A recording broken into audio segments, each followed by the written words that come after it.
gente! Eu sou a Lai e sejam bem-vindos a mais um episódio do Enquanto o Bloqueio Não Vem. Oi, gente, sou a Naná. E hoje, no nosso episódio, que vai ser o último episódio desse semestre, a gente vai dar uma pausa aí no mês de julho, como a gente fez ano passado. E nesse último episódio desta série, a gente resolveu fazer uma pequena lista com os livros que a gente ainda quer ler este ano. Todo ano a gente tem aquela TBR, né? E não sei como é que anda. A minha não tá muito certa porque eu quero ler, mas eu escolhi aqui alguns livros, ela escolheu outros. A gente vai comentar aqui o que a gente ainda quer ler. E comentar um pouco sobre esses livros e tal.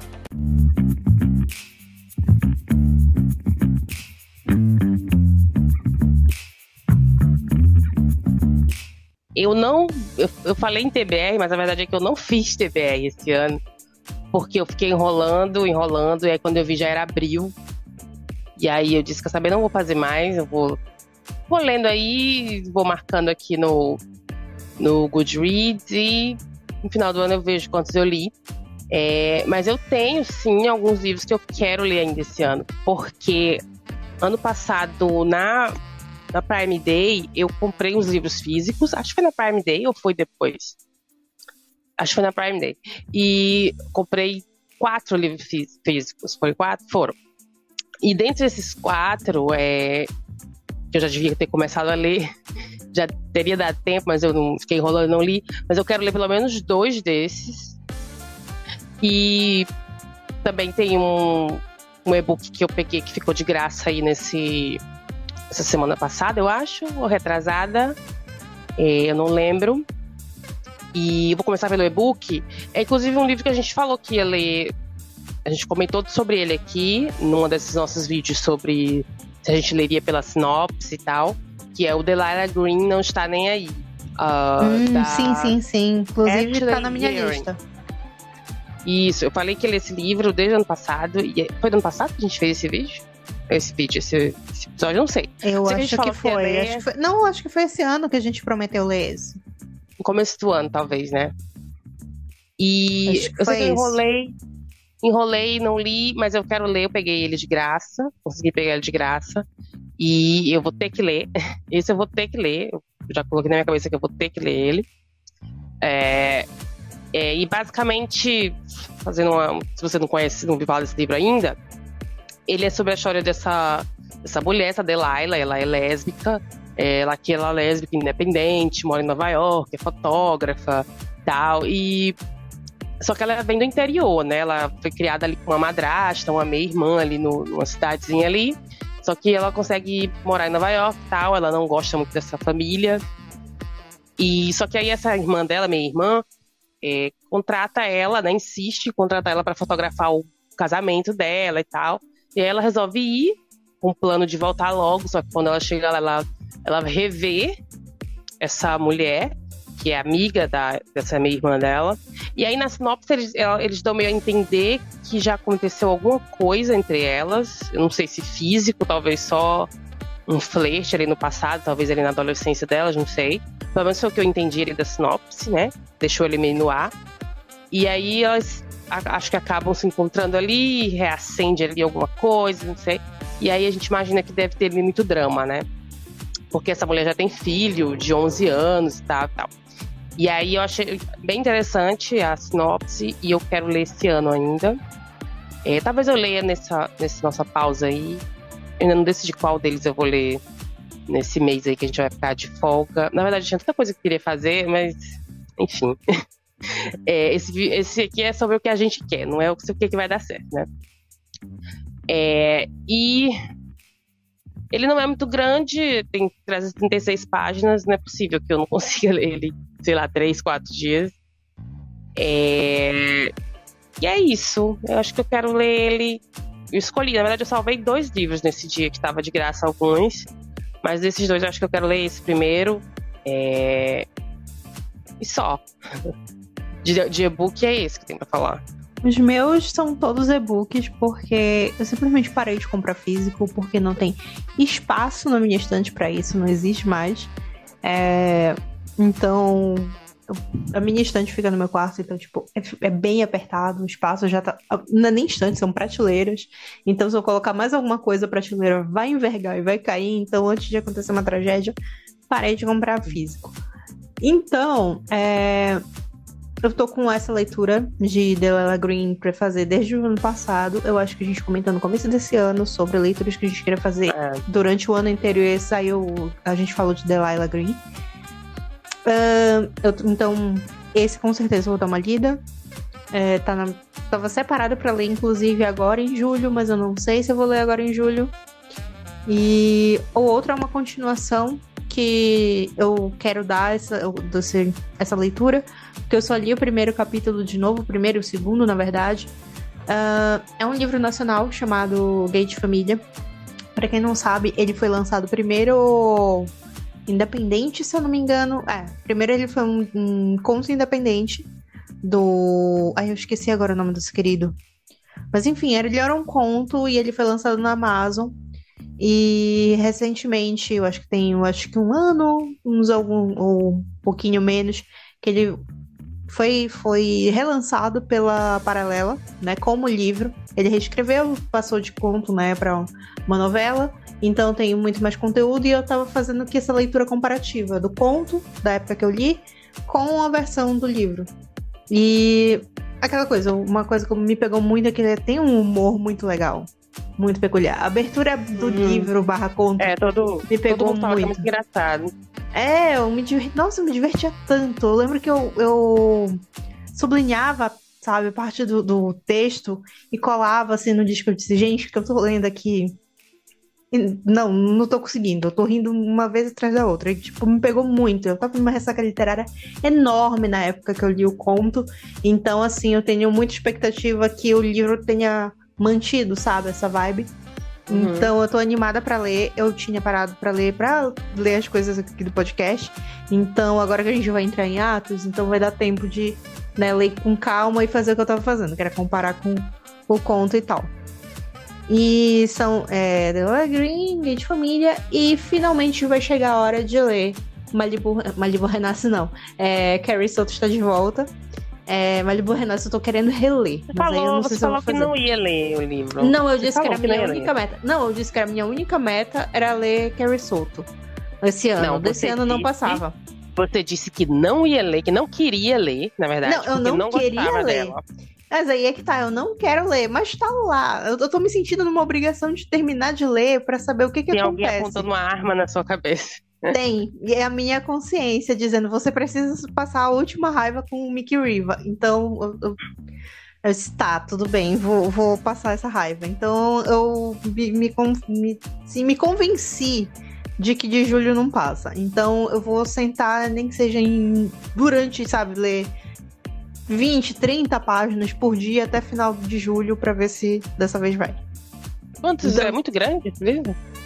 São 300 e algumas páginas, não é muito grande não. Se eu não me engano são 300 e poucas. Eu tenho que olhar aqui no Kindle, mas basicamente não são tem ninguém leu e fez um resumo online pra te só ir lá ouvir. Eu tava querendo dar uma olhada assim, sabe? Mas tipo, eu já vi algumas pessoas falando, mas não faz aquele resumão, tipo o Paulo Hatz faz, sabe? Sei. Ainda não encontrei alguém que faça esse tipo de resumo. Mas agora que tu falou, eu prestei atenção que eu acho que eu não vi ninguém falando desse livro. As pessoas gostaram? Eu vi o Paulo falando, quando ele terminou de ler, ele dizendo que é um livro da Taylor, ele diz assim, é um livro da Taylor Jenkins Reid, então tem aquele universo todo e tal, tem aquela marca típica dela de escrita, só que tanto ele quanto o GF, que também leu, bem antes do lançamento aqui no Brasil, eles disseram que tem muita parte do esporte que isso meio que tira, sabe, o foco quando você tá lendo, porque, tipo, quem não tem afinidade com tênis, né, com coisa, fica meio, sabe, querendo pular essas partes, então eu fiquei meio, não sei, porque, né, de todos os esportes que eu acompanho, o tênis não é um, então eu fiquei pensando nisso também.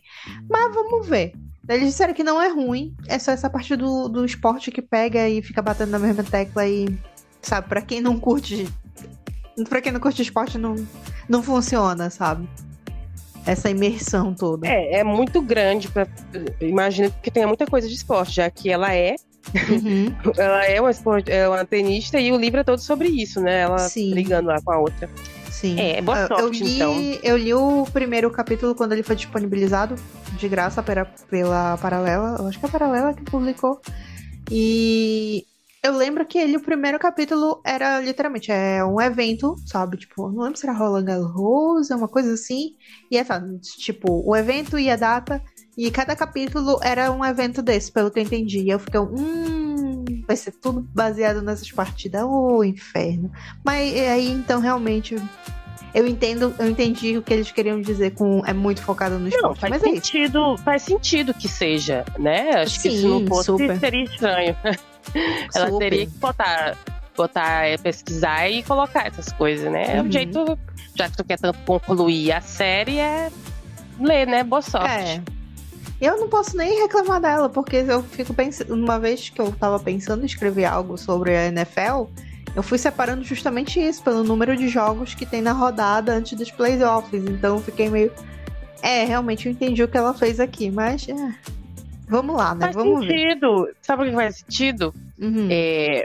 Porque se você tem que nomear um capítulo e a história se passa toda numa competição, coloca o nome das cidades ou das partidas, ou seja lá o que for que envolva lá a rodada do campeonato, se for futebol, faz todo sentido. É inteligente e é mais fácil, não precisa ficar inventando nome. Já tá o nome ali. E também cria uma linha do tempo para as pessoas se localizarem, né? O calendário do campeonato. Faz sentido. Faz sentido. Eu tenho mais dois, na verdade, que eu quero ler. Tem o Drácula, do Bram Stoker, que eu comprei ano passado. E todo mundo tava falando desse livro. E ano passado teve muita gente falando, não sei se por causa da pandemia, as pessoas resolveram ler ele. E tinha muita gente fazendo piada e tal, com o livro e tal. Mas todo mundo fala bem e eu comprei que eu quero ler. Se você não sabe quem é Drácula, se você nunca ouviu falar, ou talvez você saiba, né? Procure saber. Mas não sabe. Procure saber. Mas talvez as pessoas não saibam da questão desse aqui, porque esse aqui é o classicão, né? E aí, falar nisso, ultimamente as pessoas não estão muito querendo ler os clássicos, né? Então, essa treta aí a gente vai falar, inclusive, as pessoas estão discutindo ainda o que é clássico, né? Eu vi uma lista que eu fiquei meio assim... Gente, vocês não sabiam que isso era clássico, mas tudo bem. Então, talvez muita gente aí mais nova não conheça essa história. Então, o Drácula foi o que deu origem aí a todos os outros vampiros da cultura pop. Ele conta... O livro é tipo contado assim, em meio que diário, cartas, assim. E conta a história desse cara, esse jornalista, esse Jonathan. E aí ele faz uma viagem de negócios e ele vai ficar hospedado na casa desse cara que ele não conhece, nunca viu. Todo mundo falava ele que o cara é estranho. Não vai, esse cara é estranho. É perigoso e tal, mas ele não dá ouvidos e vai. Lá ele descobre, acontecem coisas muito estranhas, e ele descobre que o cara é vampiro, olha só. Todo mundo avisou, mas ele não acreditou. E aí ele foge da casa do cara, e aí juntam uma galera pra caçar o vampiro e Drácula, enfim, tem toda essa história. Matam ele no final do livro, não é um livro de final feliz.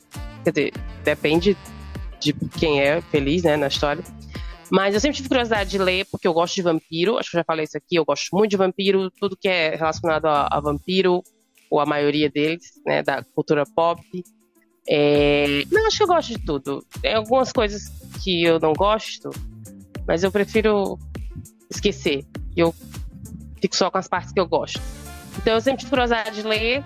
É um clássico aí, sei lá, tem quantos mil anos. É de 1897, tá aqui a data. Então sei lá, não é tão grande assim, eu vou ler.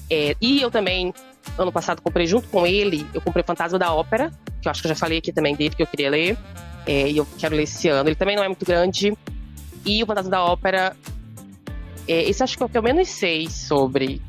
Eu lembro que eu sei muito sobre, porque a rata de musical, né? Então, tô aqui quietinha. Tem um musical dele. Eu lembro que tem esse cara que usa uma máscara nesse teatro, onde tem essa galera lá ensaiando um número lá, um musical mesmo, eu acho, né? Que eles estão ensaiando ali, uma ópera. Que na época não era musical, era ópera. Uhum. E tem esse cara que fica escondido ali no teatro por algum motivo. Eu não sei porque que esse homem esquisito vive escondido no teatro. Enfim, eu vou ler pra descobrir o que se trata isso. Por que ele tá ali? Eu posso dar a sinopse a partir do musical, se tu quiseres. Pode. As pessoas querem saber. O povo quer saber. O povo quer saber. Fantasma da Ópera é uma história que se passa no século, eu acho que é 16? Em Paris, eu não lembro. Eu acho que são alguns séculos atrás. Eu não acho que não é tão lá atrás, tipo, 16. Mas é assim, é bem antigo. Então... O livro é de 1909. Então ele é do século XIX, 18 pro 19, 19 pro 20. Então é uma coisa assim. Mas eu lembro... realmente, porque já tinha eletricidade. Todo o negócio gira em torno disso. Tá, então, basicamente, passa nessa época em Paris. E tem a Opera House, né? A casa de ópera de Paris. Ela é, com muitas aspas, assombrada por esse fantasma. Que, na verdade, é um cara. Ninguém nunca viu esse cara. Ele se intitula como o verdadeiro dono do teatro. E todo mundo segue as regras dele. Por quê? Porque quando as apresentações não seguem do jeito que ele quer, ele dá um jeito de punir, né? Elenco, diretores, músicos. Então, ele é bastante exigente com as coisas que são apresentadas na Opera House dele. Então, tá num momento meio delicado. O teatro está nas mãos de novos administradores, acabou de ser vendido, né, a administração. Esses caras não sabem muito o que fazer, eles querem jogar essa ópera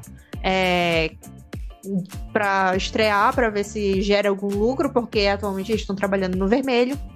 E o casal protagonista, né, não é a solista, né? Solista é atualmente, como se fala para o pessoal de teatro. Mas vamos colocar assim, a solista do musical, a cantora principal. Ela é casada com o ator principal e tudo mais. Ela é, assim, tipo assim, anos e anos e anos de carreira. Só que o fantasma, ele acha que já deu, né? E ele quer que a aluna dele, que ele vem treinando secretamente, seja colocada no lugar. Ele diz que ela tem muito mais potencial do que ela. E aí ele começa meio que a aprontar algumas coisas pra fazer a exigência de que, olha, tem que ser a Christine, né? A Christine Daé, que é a protagonista da história.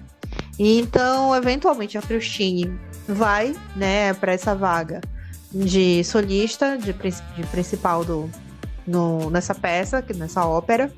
E durante a apresentação, né, a primeira apresentação dela, né, a noite de abertura, o conde de Chaznig, eu acho que fala assim, bate o olho nela e reconhece nela a melhor amiga de infância dele. Então ele fica, nossa, Christine, há quanto tempo? O Raul, né, que é esse cara, então ele corre pra se conectar com ela, né, com a Christine, e fala, e não sei o que, nossa, porque aquela coisa, ele era apaixonado por ela na infância, e pipipi, popopó, agora eles têm, sei lá, 17 anos, 18, acho que mais ou menos isso, e ele acabou de ser condecorado conde, e etc, enfim, aquela melação toda, e o fantasma, obviamente, fica com ciúmes. Então, cria-se esse triângulo amoroso, e a partir daí se desenvolve toda a trama. Aí um drama. Uhum. Eu fiquei curiosa pra saber por que esse homem esquisito mora nesse calabouço. É o calabouço? Eu tô falando calabouço, eu nem sei se é nesse porão, eu não sei onde ele mora, nas paredes. Ele mora dentro do teatro, ninguém nunca viu ele. Então, durante a história a gente vai descobrir pra onde é o aposento do fantasma, mas tipo, é um pessoalmente ninguém é chamado, sabe, pra ir pra lá. E, mano, é um negócio muito louco. Tô curiosa. Tem também outro clássico que eu peguei, mas eu não sei se eu vou ler esse ano. Se bem que ele é tão pequeno que daria tempo, que é O Médico e o Monstro. E esse também eu não sei bem sobre o que é. Eu só sei que é um cara que tem duas personalidades, sei lá. Tem também o musical dele da Tem, né? Broadway. Tem, mas esse eu nunca vi, então não vou Broadway opinar. a Broadway adora gente esquisita, fazer musical de gente esquisita. Eu também peguei Orgulho e Preconceito, mas eu também não sei se vou esse ano. E acho que foram esses 4 que eu peguei. Mas eu quero ler esse ano o Fantasma da Ópera e o Drácula. Porque esses eu tô há mais tempo curiosa. Esses outros eu peguei porque estavam todos muito baratos. Inclusive a Prime Day já anunciaram, né? Acho que é 11, 12? 10 e 11 de julho. Esqueci, perdi a data. Eu super perdi a data, mas é porque eu decidi que eu tô me poupando pro final do ano, então... Mas eu acho que é 11, 12 ou 10 e 11, uma coisa assim. Preparem os bolsos aí, não sei, né? Quem vai comprar. Eu não vou, esse ano eu não vou comprar nada. Ou talvez eu compre, não sei. Provavelmente não livro. Provavelmente não livro, que já chega. Comprei os livros e não li, vai fazer um ano que eu estou aqui e não li.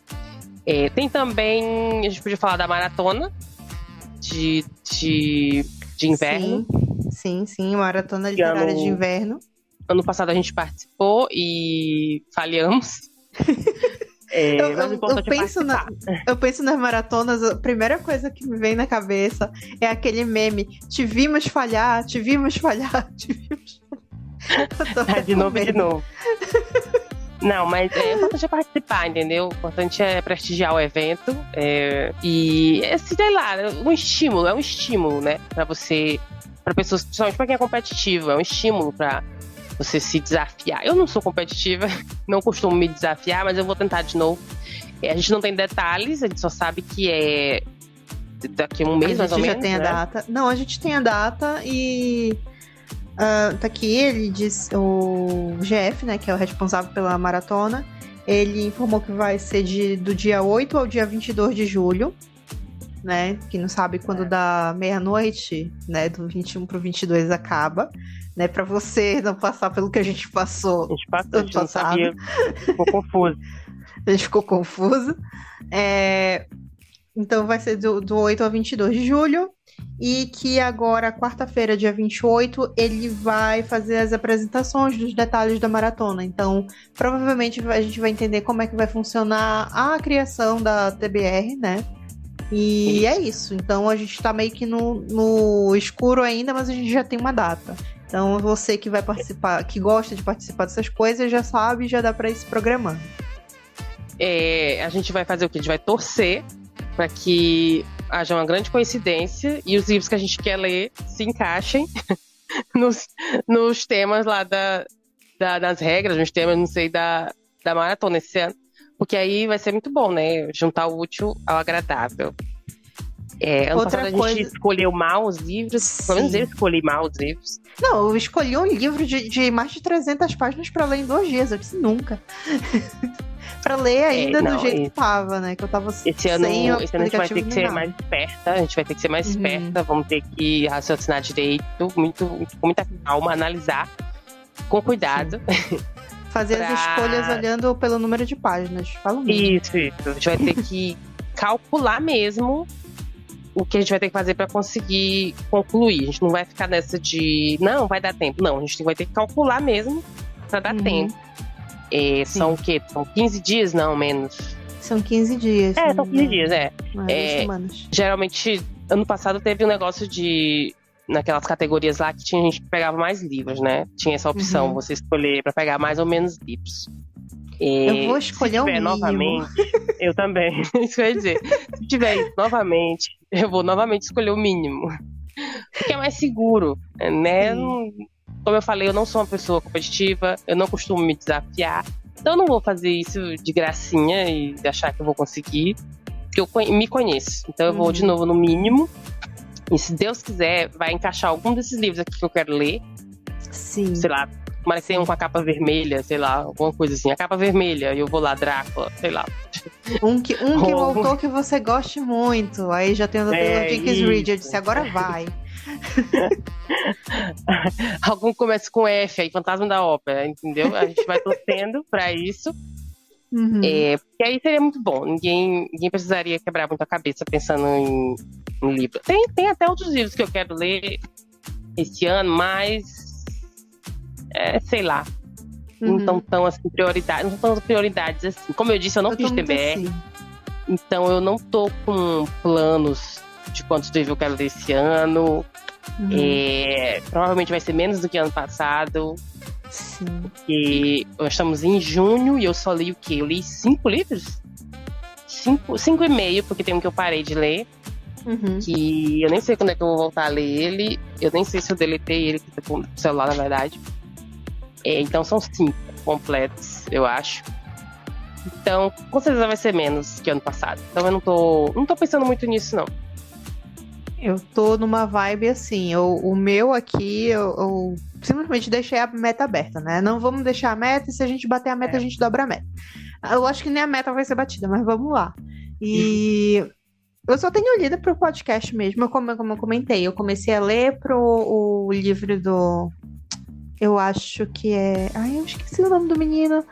Nossa, que tristeza. Mas o livro, né? O Guia de Família... O autor de Guia de Família. Isso, eu esqueci o nome dele. Deixa eu ver se eu acho. O nome dele tava enorme na capa e eu esqueci. Mas eu comecei a ler e eu parei. Na timeline de vez em quando também. Sim, porque ele tem umas histórias bem boas, né, da vida dele. É o Felipe Fagundes. Isso, Felipe Fagundes. Um salve, Felipe. Um salve, Felipe. E assim, eu comecei a ler o livro do Felipe e eu parei, porque eu fui começar a ler as coisas do podcast, então eu fui dando prioridade para as coisas do podcast. Então agora, com a pausa, vai dar tempo de sentar e ler real. Então eu acho que agora vai. Até porque, tirando esse que eu tinha começado a ler, eu só li um, que foi o do Kraken, né? Da Kate. Então, Mas aquilo ali foi por pesquisa, entendeu? Foi científico. Sim, foi científico, afinal a gente tinha um compromisso com vocês. Sim, com o nosso episódio. Não foi por prazer, foi pra estudar. Sim.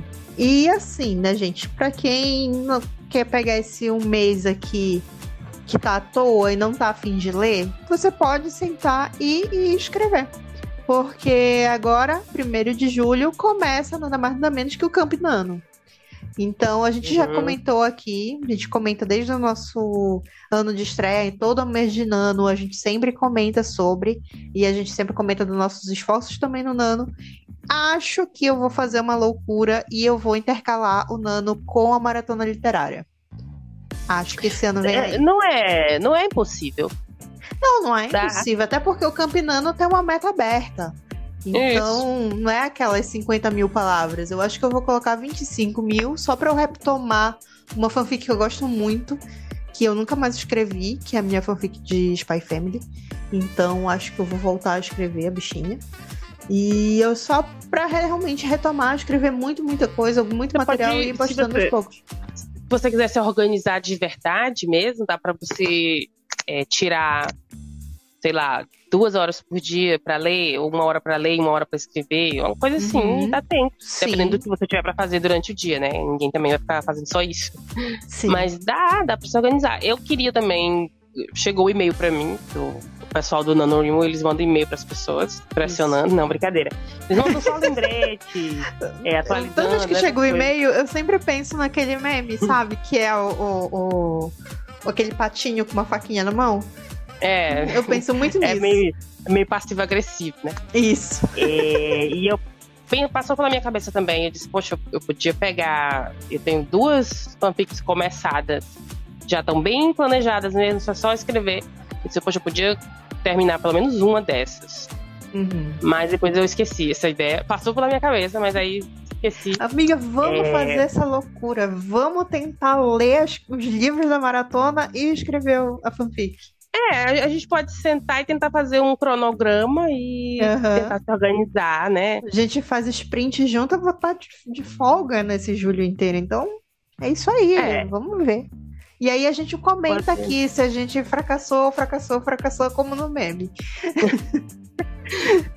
Não vamos colocar muita expectativa, isso é importante. É importante ir com a expectativa baixa.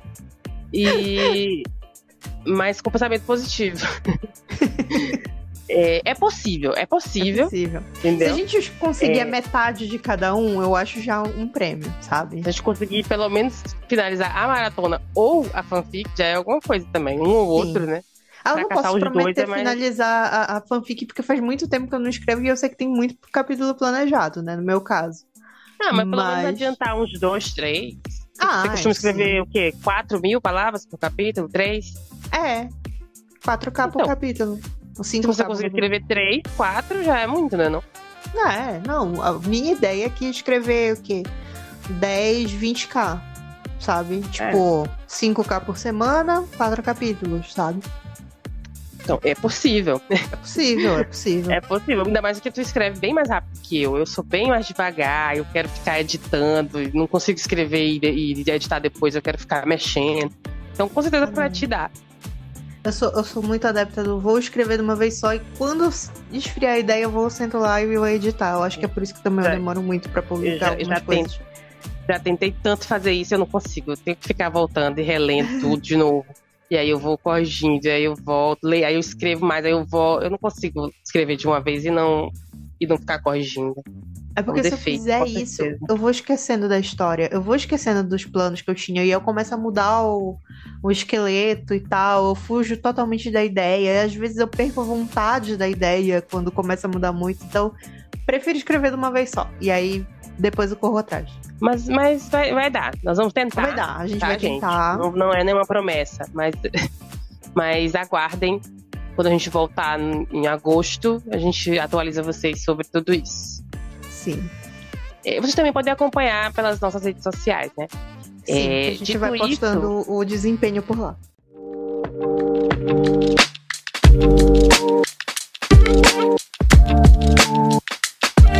Isso. Dito isso, por hoje é só. Por hoje é muito só. obrigada você que escutou até aqui. Muito obrigada você que escutou esse semestre inteiro.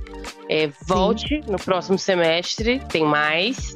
A gente tem algumas coisas planejadas no próximo semestre que a gente ainda vai discutir melhor, mas tem algumas novidades. Que, sim, a nossa tradição de Halloween se mantém, a gente vai manter esse ano também.